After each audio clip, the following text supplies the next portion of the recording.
উপরে খেজুরের রস, নিচে আমরা খুব এক্সাইটেড প্রথমবারের মতো খেজুরের রস খাবো। এভরিওয়ান, কোথায় রয়েছে এই খেজুরের গাছ, কোথায় গেলে খেজুরের রস খেতে পারবেন, সম্পূর্ণ লোকেশন দিব আজকের এই ভিডিওতে। লোকেশন জানতে হলে সম্পূর্ণ ভিডিও দেখতে হবে। আপনি যদি আমাদের এই পেজে নতুন হয়ে থাকেন তাহলে পেজটি ফলো করে পাশে থাকবেন, কারণ আমরা প্রতিদিন নিত্য নতুন ভিডিও দিয়ে থাকি।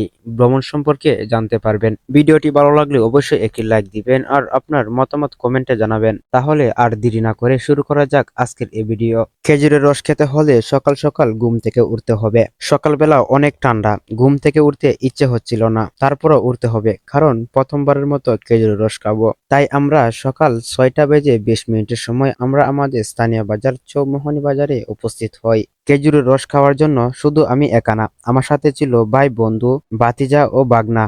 সকালের ঠান্ডা বাতাস আর কুয়াশার মাঝে রওনা হয় আমাদের স্থানীয় চৌমুহনী বাজার থেকে। আর একটি কথা বলে রাখি, গ্রামের কাঁচা রাস্তা দিয়ে যেতে হবে, মোটরসাইকেল থাকলে অনেক ভালো হয়। আমরা এখন চলে এসেছি চৌমুহনী বাজার থেকে পাইকপাড়া পয়েন্ট। আপনি চাইলে বাংলা বাজার মেইন রাস্তা দিয়েও যেতে পারবেন। এখন আমরা পাইকপাড়া পয়েন্ট থেকে বাগমারা বাজারে চলে এসেছি। আর এখানে ছোট্ট নদী পার দিতে হবে। এখানে দুইটি বাঁশের পুল রয়েছে, একটি বড় আর একটি ছোট।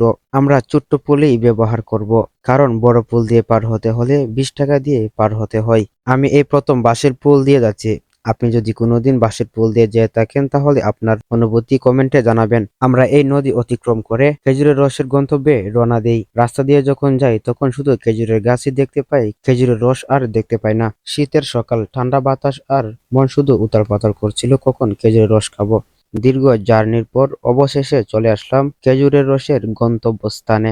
গাছ মালিকও অপেক্ষা করছে আমাদের জন্য, কারণ আমরা গেলে গাছ থেকে ফেলে দিবে আমাদেরকে খেজুরের রস। আর খেজুরের রস খেতে হলে আপনাকে চলে আসতে হবে কাঠলবাড়ি নামে এই গ্রামে। এখানে রয়েছে কয়েকটি খেজুরের গাছ। এই খেজুর গাছ থেকে রস সংগ্রহ করে তারা বিক্রি করে থাকে। আমরা আসার পর গাছ থেকে খেজুরের রস নামিয়ে দিয়েছে খাওয়ার জন্য। আমরা আমাদের মতো খেয়েছি খেজুরের রস একে একে সবাই। খেজুরের রস খাওয়ার পর অনেক ঠান্ডা লেগেছিল আমাদের, তারপর আগুন জ্বালিয়ে কতক্ষণ আমরা শরীর গরম করে নেই।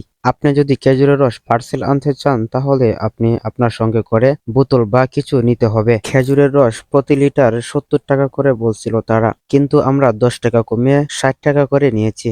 আমাদের কাছ থেকে দাম কম নাকি বেশি নিয়েছে কমেন্টে জানিয়ে যাবেন। আজকের ব্লগ এই পর্যন্তই। দেখা হবে পরবর্তী কোনো এক ভিডিওতে। ভিডিওটি ভালো লাগলে শেয়ার করে টাইমলাইনে রেখে দিবেন। আপনাকে অসংখ্য ধন্যবাদ সম্পূর্ণ ভিডিওটি দেখার জন্য।